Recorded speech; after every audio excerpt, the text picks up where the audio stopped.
Hello folks, welcome back to the channel. Now today we're checking back in on the e-bike situation. Now the last time we talked about e-bikes was how they were terrorizing the South Bay. That's an area in Southern California down around Torrance, Manhattan Beach, Hermosa Beach, that kind of area, and Redondo Beach. So I like e-bikes. There's all these bikes you see behind me. Those are all electric bikes. Some are like electric moto style bikes. I'm a big fan of all electric things, electric bikes, electric cars, electric motos. You name it, I kind of like them all. They're fun to ride. However, there seems to be this problem, specifically in Orange County as of right now, Orange County, California. That's like south of LA. It's like a big thing that there's kids going around harassing people, and there's a few different stories that we're gonna check out right now. I'm not too far into either side of this argument. Like I'm right in the middle. So I'm gonna watch this stuff and then maybe I'll feel a certain way after it. But get in the comments right now and let me know if you guys are having e-bikes terrorized wherever you live, or kids on e-motos, whatever you want to call it. These are mainly teenagers too. They're kind of referred to as kids as well. I think you think of kids on e-bikes, you think of like literal 10, 12, 13-year-olds. That could be the case, but I think it's mainly like teenagers, 15, 16, I think. Anyways, first off, we got this video. This is from KTLA 5. They brought us the last update on the e-bike situation. They seem pretty in tune about what's going on. Anyway, this video is called OC City Wants to Hold Parents Responsible in E-Bike Crackdown. We're also going to read another account from somebody who's dealing with e-bike hooligans, I guess you could say, over in Orange County. Let's go ahead and watch the video first. And now at 11:30, the city of San Clemente moves to beef up its rules for e-bikes on streets and beach paths.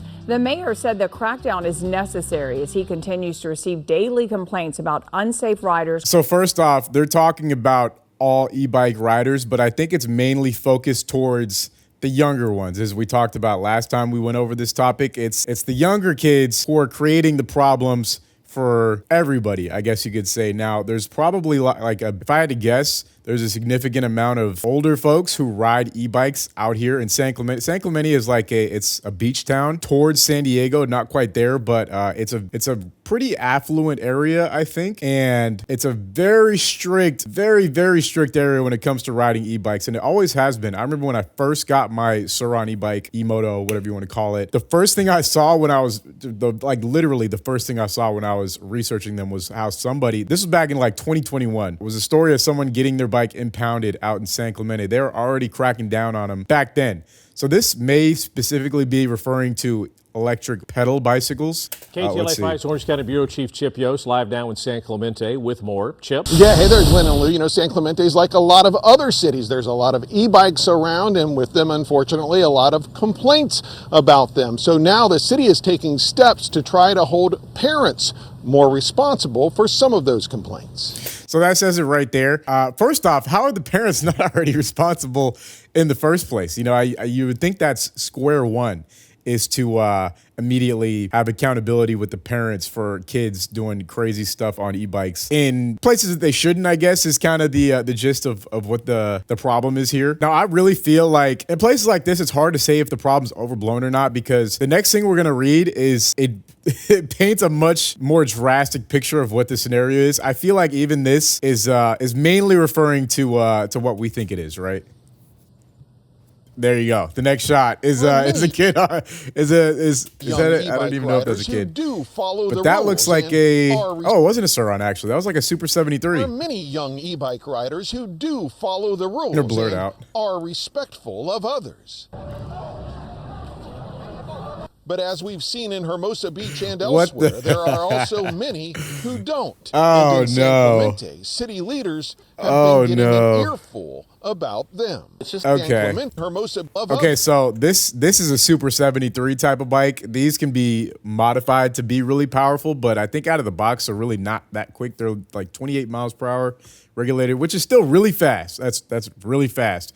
I think most people, once they start getting down the rabbit hole of trying to buy a bike, they just instantly start going for the most powerful thing. And another thing that I think, or I don't actually have any data to back this up, is I feel like a lot of the people who purchase these bikes have close to no cycling experience, which I do think is a very important requisite for getting a powerful e-bike. There's also people who go from riding motorcycles to e-bikes. I think that's way less common. It happens sometimes, but I feel like the majority of people who get these really powerful bikes, I think to me, 28 miles per hour is a powerful e-bike. It just is. That's fast. Once you're traveling at that speed, a lot of people have never crashed at that speed.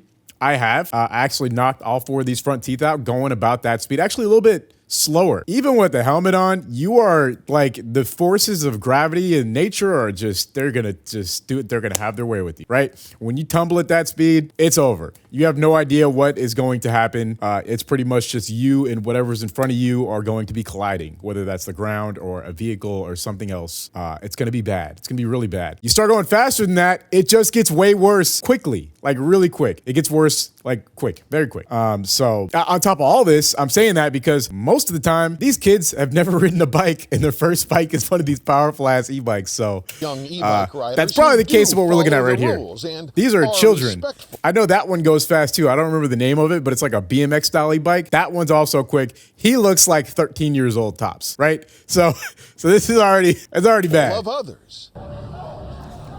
And then this is just, this is the hooligan stuff that you see when these kids get together they're on these e-bikes. The main problem, and it's the problem, but it's also the benefit, is that when you're on one of these bikes, you can just get around so quick. You feel untouchable. You really do, because you just like twist the throttle and you're just gone and you're quiet. It's a bizarre thing. And I like e-bikes. I'm going to go ahead and say that again. I'm going to put that on the record. For all the things I'm about to say, I do like them, but I'm starting to understand, I'm sympathizing more with the places that want to ban them because of the bad actors and the bad apples who are ruining it for everybody else. They really do set a bad example. But as we've seen in Hermosa Beach and elsewhere, there are also many who don't. It's just that the volume of emails I get on that issue, I don't know if you get the same way. I get a lot as well. They're increasing. The issue I hear most about, and I believe hear it about it every day, is that, sort of gangs, they call them. Oh, man. Okay. You kind of lost me on that one, but that is funny. I couldn't have lasted a minute in that courtroom, dude. They would have had to kick me out on that statement. The thought of a bunch of little kids on e-bikes being considered a gang is funny, but some of the stories I've heard, I can kind of understand that train of thought, right? I get it, sort of, but that's still just a crazy statement for someone who grew up around a lot of actual gang activity in Long Beach. And I hung out a lot around like Compton and all up and down Long Beach. There's in the early 2000s, there was gangs everywhere, so I like actual gangs. I just don't think of like kids on e-bikes throwing fireworks, but when you're in San Clemente, it's like retirement. It's like a retirement place. So there's not much to worry about.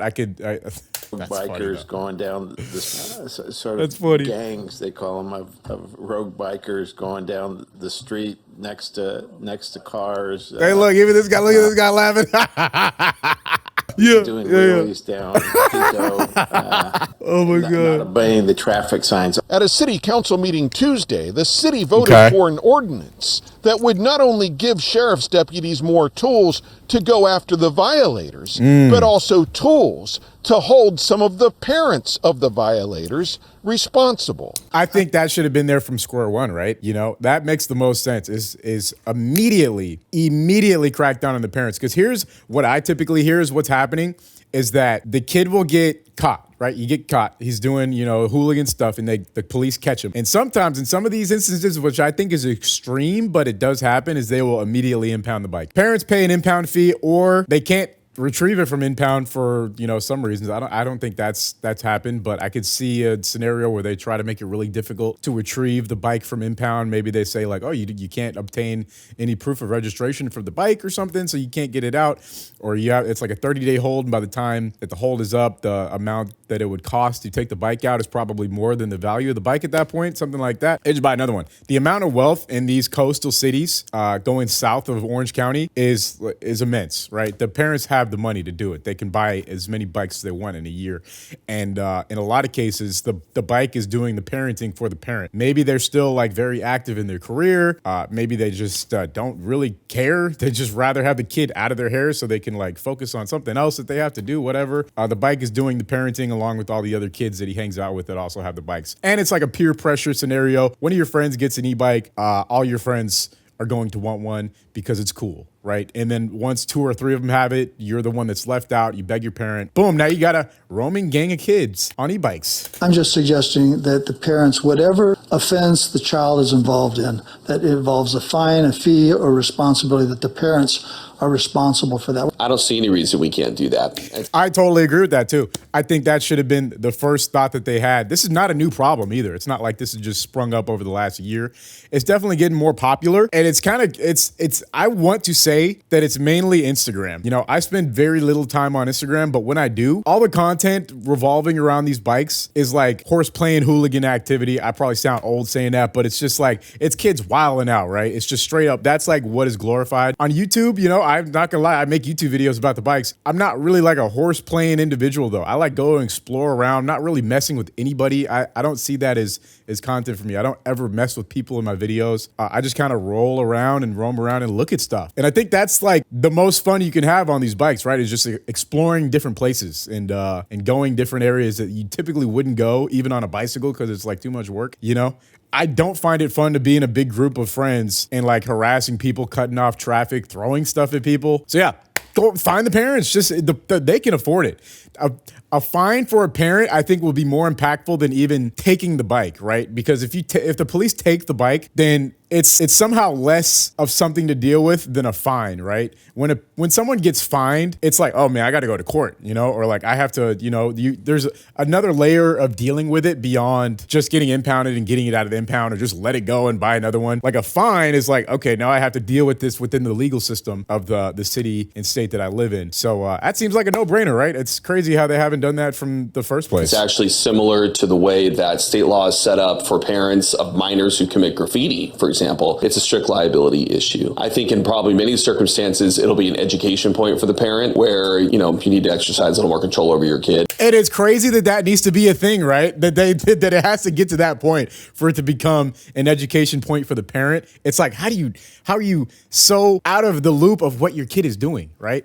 It sounds like a no-brainer, and I also can't talk because I don't have kids, but it's like, how are you that disconnected from what they're actually doing when they're out on the high-performance vehicle that you bought for them? Like, what do you think is going to happen? You know, I feel like the first thing you see when you start researching like e-bikes in a certain city, like say I'm a parent, right? And I know nothing about this stuff. I'm looking up like, what are the e-bike laws where I live? Because there's, you know, the first thing that you kind of encounter when you start researching e-bikes is like the slew of laws that are now coming into place involving them in each city and state around the country, at least in the United States. So, you know, that's probably somewhere where I would start is like, you know, what are the laws in my city? And the first thing you see is the horror stories. I feel like that's the first like point of reference that you come across is like the bad stories, right? You know, like e-bikes terrorizing our neighborhood, you know, and that's not necessarily to say that should stop anybody from buying one of the bikes or for getting them for their kids. It's absurd to consider the fact that the parents have absolutely no idea what their kids are actually getting up to on these bikes. It's crazy. It really is. Now, this was just the first reading of this new ordinance at that meeting. It's expected to come up for a final reading at a future meeting. For now, reporting live here in San Clemente, I'm Chip Yost, KTLA 5 News. Well, there's that. All right, here's the second. Oh man, it's about to get ugly, folks. That's my prediction. This whole thing is about to get ugly. We're about to see a lot more. I'm going to just go ahead and describe it as hatred toward e-bike riders. So this is a Reddit thread from a user called Ervidi in the Orange County subreddit, and it's called "Effing POS Teens on E-Bikes Chuck Frozen Water Balloon into Car, Leaving Young College Student in ICU Potentially Blind." Ladera Ranch, California. Ladera Ranch, also very affluent. That's the kind of the trend that I've noticed amongst these real horror stories, amongst you know, kids on e-bikes being just little terrorists, that they're all in the really affluent Orange County neighborhoods, South Bay areas, where there's money. Go figure. I don't know if there's some type of correlation there. Maybe someone could help us with that one. Beyond me. I grew up broke. Anyways, the identity of the e-bikers remains unknown. Let's go ahead and read this. Please help if you can. Last night around 8 p.m., my son and his friend were driving back to his friend's house on Covenant Hills Drive, coming in from the Sienna Gate. They both had their windows down and my son was in the passenger seat as they drove past Shepherd Court. A water balloon, possibly frozen, was thrown at the car. It passed through the open passenger side window and hit my son in the face, causing serious injury. He was immediately seen by medics and taken to the hospital. He was admitted in extreme pain with a fractured orbital floor in his eye socket and currently cannot fully open his right eye nor track along with the left. That's pretty bad. Surgery may be needed to correct it. A witness who stopped to help the boys said a group of kids on e-bikes had thrown water balloons at her car minutes earlier. They sped away after hitting my son. The police were called and have begun a felony investigation as this was a dangerous assault that ended in serious harm. We're asking anyone who may have been in the area or know of any kids out riding e-bikes at 8 p.m. to contact me or the sheriff's office. While the incident occurred in Ladera Ranch, we know San Juan, San Clemente, Rancho, Mission Viejo, and Ladera are all within range of an e-bike. Please talk to your kids, and if they hear about a friend who may have been involved, do the right thing and let you know. My son could have been any of you, children, spouses, your friends. It's heartbreaking, dangerous, and someone needs to be held accountable. Just what do you even say about that, right? What do you even say about that? This is the type of thing that'll unequivocally turn everybody against e-bikes. That's where you start seeing people who ride e-bikes and you just immediately start hating them. You just hate them without knowing anything about them. You make that snap judgment. This guy's riding an e-bike. People already have that about cyclists in general in the LA area. Like, people really hate cyclists. They really hate them. They really hate them a lot. That's kind of also around the USA too. That's not exclusive to LA, but yeah, we really hate them out here. I am a cyclist. I don't hate them, but I'm saying, it's a commonly held sentiment that cyclists are annoying. They're like little flies. People just always daydream and say, okay. Anyways, I'm gonna read some of the comments before we tune out. WTF man, throwing a frozen water balloon at someone would be like throwing a chunk of granite. True, actually. That could probably. I don't know anything about laws or the legal system, but would that not possibly be attempted manslaughter, right? I guess, I don't know if it's attempted. Obviously there's an intent because you're throwing something at someone and you expect it to make contact with something in the area, so if it's an accidental hit to the face, say the guy was paralyzed upon the hit or instantly went into a coma or something. F those kids. Ladera Ranch is full of underage sociopaths. The entitlement and callous disregard for the well-being of your literal neighbors is beyond sickening. I hope to hear a follow-up on this incident. This whole thread is just people that are really, really upset about e-bikes. When you go through this though, it's pretty obvious that this has been an ongoing thing and it's hitting a fever pitch. Everyone's really getting fed up. And this is the time. This is where things start to trickle down. It's going to start here. They're going to go hard and ban them completely, and then everybody kind of takes the hit for it, and then it starts to trickle down. I'm gonna go ahead and say I am on two sides here, me personally, and then I want to hear what you guys have to say in the comments down below. I think e-bikes are great. I think e-motos are great when used responsibly. These are two clear examples of them not being used responsibly. So I think that there's definitely some room for regulations. But as far as hazardous teenagers and kids on them, it starts with the parents, right? The parents need to know what your kids are out doing. And without that knowledge, it's going to be impossible. And I'm sure one defense from the parents would be it's impossible to know everything your kid's up to. I don't have kids, so I can't really, relate. I don't even do any babysitting or anything. So I don't know what type of secret things, but a kid having a secret Instagram account is one thing that's already, I think, bad. But them having a secret e-bike terrorism hobby is it's a little more obvious, right? I think you'd be able to tell what's going on. So anyways, with all this said, though, I still think it's overwhelmingly not an issue in most places where you want to ride an e-bike. There's still most people that just don't care, right? I think that's still the majority of places. Most people just don't care. The cops don't really care. Sheriffs don't care. Your neighbors don't care. As long as you're not being a complete jerk, right? Which is not hard to do. Just mind your business. Don't ride like a hooligan, swerving in and out of traffic. Just go do what you got to do. Ride safely, and you probably will never have a problem. Those types of riders are still in the clear as far as I'm concerned for a long time. But then the places, these are hot spots, mainly Orange County, California, and South Bay, California. You're going to have more of a problem just trying to get out and do your thing by yourself because of all the kids that have been doing what they've been doing up to this point, right? But that still is such a tiny minority of everywhere. I just wanted to make that clear. I feel I don't want it to seem too much it's doom and gloom everywhere. I think in most places, nobody really cares still. So let me know your comments below. If you enjoyed, subscribe.